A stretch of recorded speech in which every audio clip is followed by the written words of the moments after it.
coming on the podcast. So for those of you who don't know Hannah, this is Hannah Moses, one of our lovely speech pathologists. And can you tell us a little bit about yourself what got you interested in speech pathology? Well, it all started for me when I was a little kid. My brother and sister both went to speechies. Yeah. And so that was my first, I guess, experience of what it was like. And I had to sit out on some of the games and I was so jealous.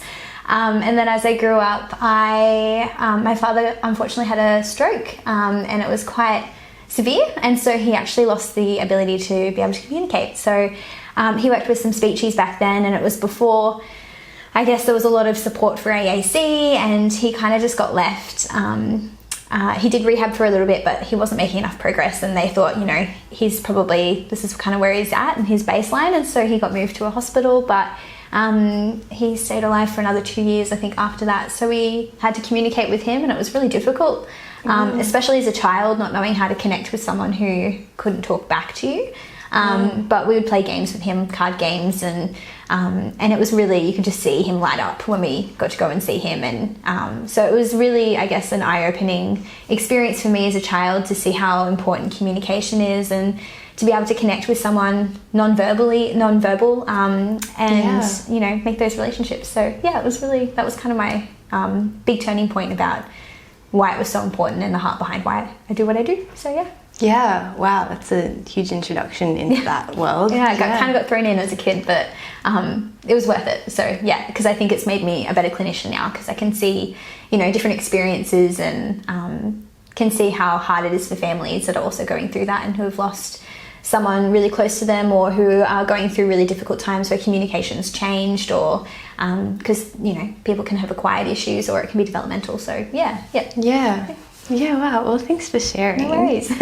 So this fortnight we're talking all about developing conversational confidence, especially in kids. Yes. So how we can be helping them along that journey. So when it comes to conversational skills, why is it important to teach kids this?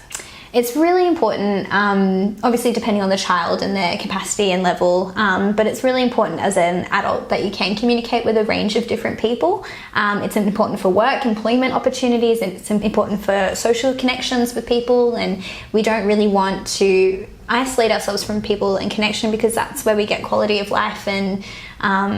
And if we're doing that because we've got limited conversational skills, that's something that we can actually change and work on. And it's something that's really important showing our children as they're growing up, so that way it doesn't feel like they're getting thrown in as an adult. So I guess that's kind of why I think it's really important to model that and show kids how to communicate with a range of people, people that they're familiar with and people that they're unfamiliar with. So yeah, well, that makes a lot of sense.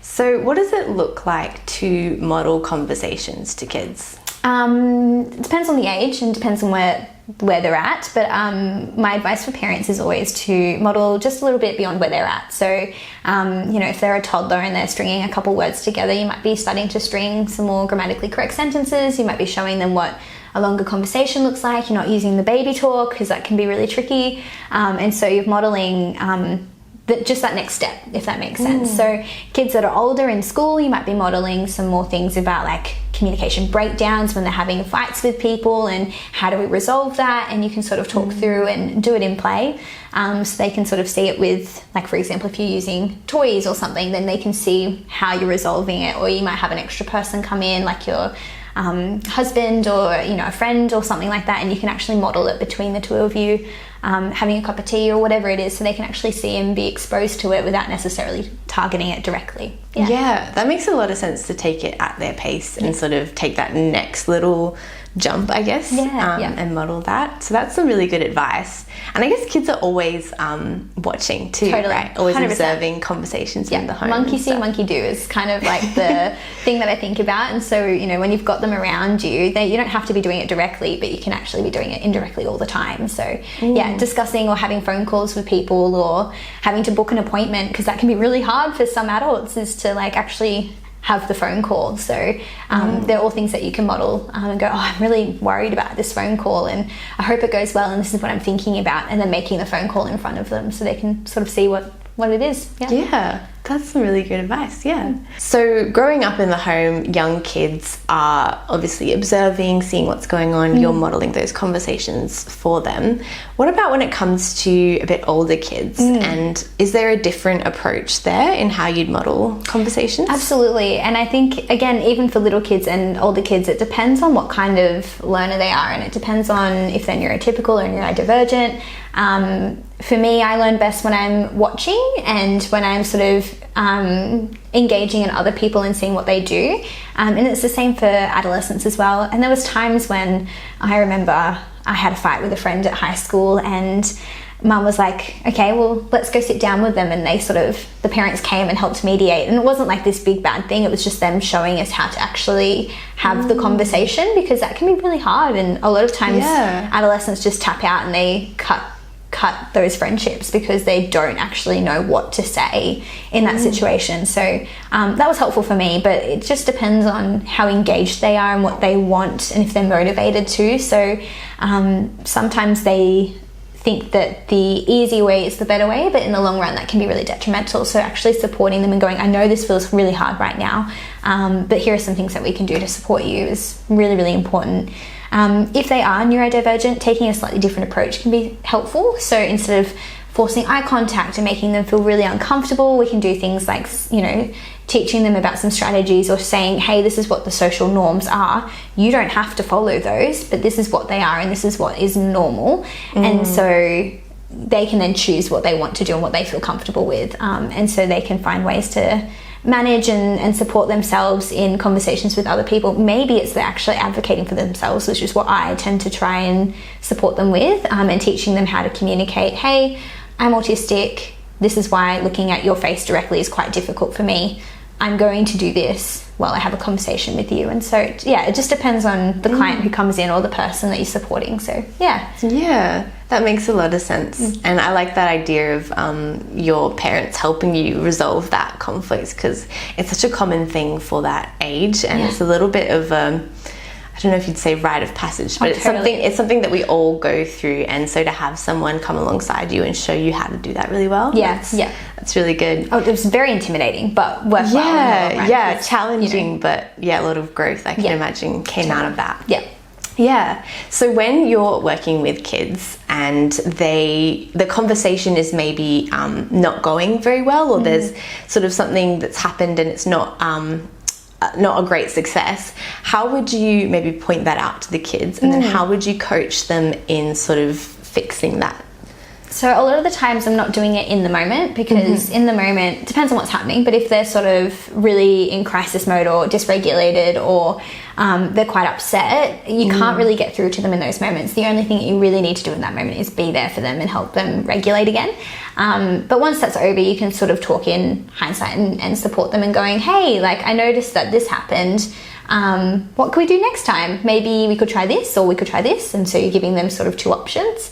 Sort of giving them different ideas on what they could try and do next time in a way that supports them. The other thing that you could try and do too is you can get someone in, kind of like what I was saying before, and you can model the same situation between the two of you, and then show them a different response, so what they could do next time. So for example, if someone has taken something that, if you were having a fight about, you've just taken that pen that I was using, how dare you? You could then get someone to come in and take your cup or something, and you could model a different response to how your child responded in that moment, so they can just see different ideas without you saying, hey, you did the wrong thing, or this didn't work. So I guess working indirectly as well as directly. Yeah, that's good. And so then when it comes to games and activities, do you have any go-tos or any favorites that you like to use to develop conversational skills? Yeah, I do. I really love Venn diagrams. And so we've got these conversation cards that you can get from Kmart and wherever. You can get them online. You can do this with adults as well. It's really interesting having discussions about like more complex debates, and there's heaps of like topic starter games out there that you can look at.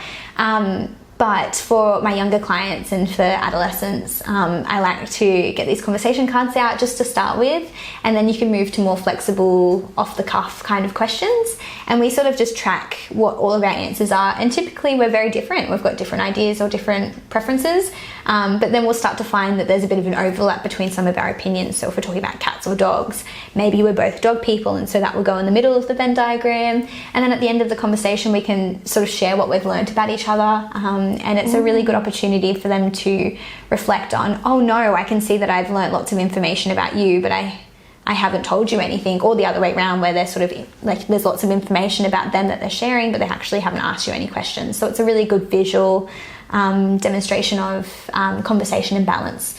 And how to find that. So yeah, I haven't heard of that one actually. So as you're having the conversations, are you drawing out a Venn diagram and putting down sort of what you're learning as you go? Yeah, so we sort of start with the Venn diagram. So you've got your two bubbles and then the overlapping section in the middle, and then you might ask a question about, you know, do you prefer cats or dogs, or and then you can go into more detail if you want to, and then you just write down like Hannah and the client or your child, and then you can sort of track and see what everyone's saying. You can even do it, I don't know if this is technically a Venn diagram, but we've done it with multiple people in the room, so we've had like bubbles upon bubbles, and we're trying to figure out the overlap on who shares that connection and who doesn't, and where does it go, and so that can be really fun too. But I don't know if it's technically a Venn diagram if it's more than two bubbles. It's a good question. I don't know what you'd call that, but that sounds pretty hectic. It's pretty hectic. Yeah, that's great though, that visual representation of seeing how balanced the conversation is, and also how you can, I guess, learn more about the other person, and then shared things and connection points as well, which is key for any conversation. Yeah. So for any parents or caregivers out there, do you have any final tips or pieces of advice that you think are really important as they're going on this journey of developing conversation skills in their kids? I think for me, the biggest thing that I try and tell parents is to not put too much pressure on it, and to model it indirectly, because I think that that's where they learn the most sometimes. And the more that you put pressure on a child to make the phone call, or the more that you put pressure on the child to resolve a conflict a certain way, that's when they sort of shut down and disconnect.